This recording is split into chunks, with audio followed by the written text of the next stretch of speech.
So the Nigeria's Securities and Exchange Commission is convening a summit of compliance officers of all licensed institutions, including those of digital assets. The forum, only next week, was the second edition of it by the Securities Market Regulator. Now chatting to me on this is the Director General of the Securities and Exchange Commission Nigeria, Dr. Emomotimi Agama. Good evening to you, Mr. Director General. Thanks for joining us on the show. Good evening, my dear friend Boson. Thank you, Mr. Director General. What's the focus of this year's Compliance Summit? What do you intend to achieve?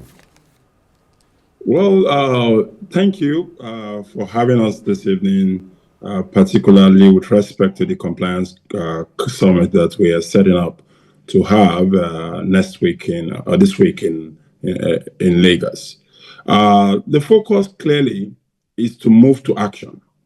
The last year, we had a compliance summit that spoke to the basis of having to regulate the market in such a way that compliance officers were completely part of the process of that regulation. So for last year's conference, it was placing, compliance at the forefront of the market's agenda, and it successfully shifted that narrative from viewing compliance as a mere regulatory cost to recognizing it as a critical pillar for market integrity. Oftentimes, you find that people see compliance as a backbencher in terms of regulating the market. But we said no, investors' confidence is important, sustainable growth is important, and these are actually hinged on successful compliance. And of course, it created a much needed dedicated platform for regulators, operators, and compliance officers to align on the challenges of actually performing that function.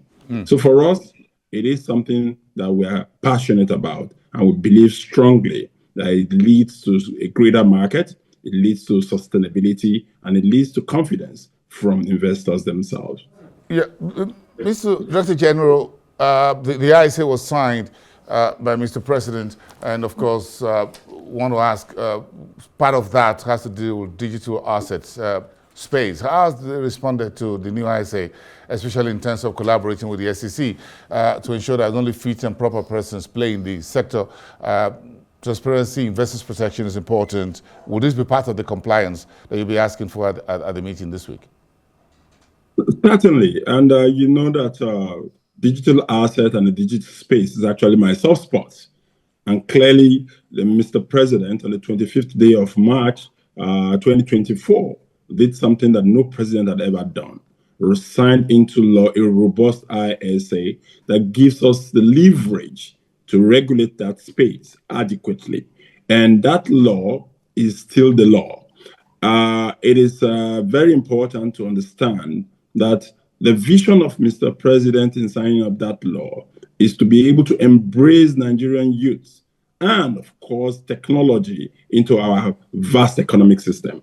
And so Mr. President's efforts certainly can never be in vain.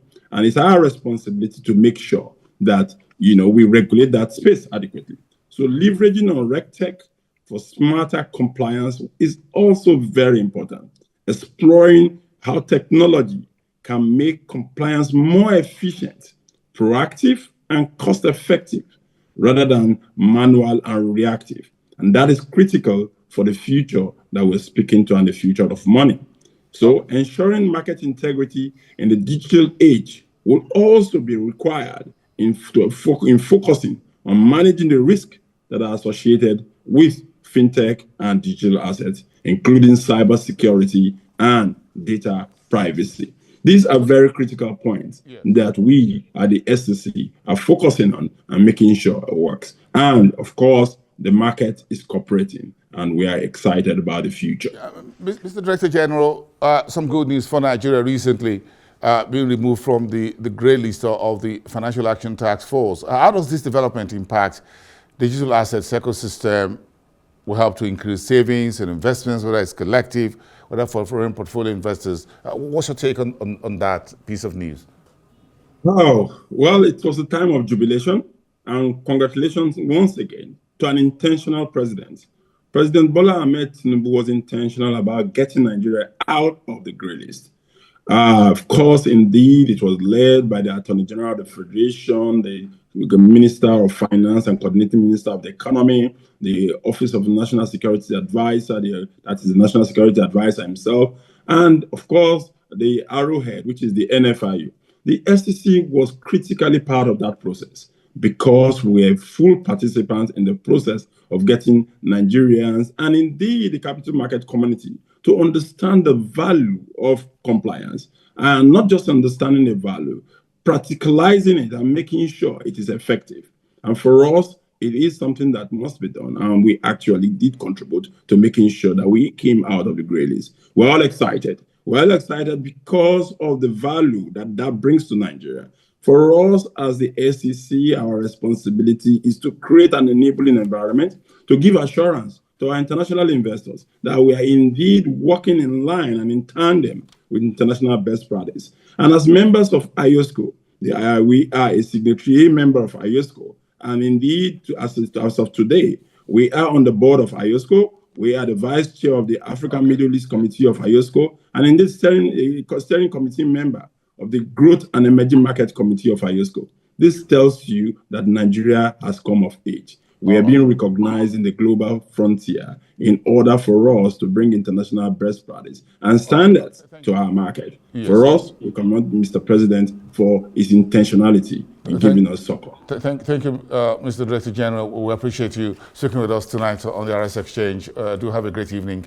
Director General of the SEC, Dr. Emomotimi Agama of the SEC.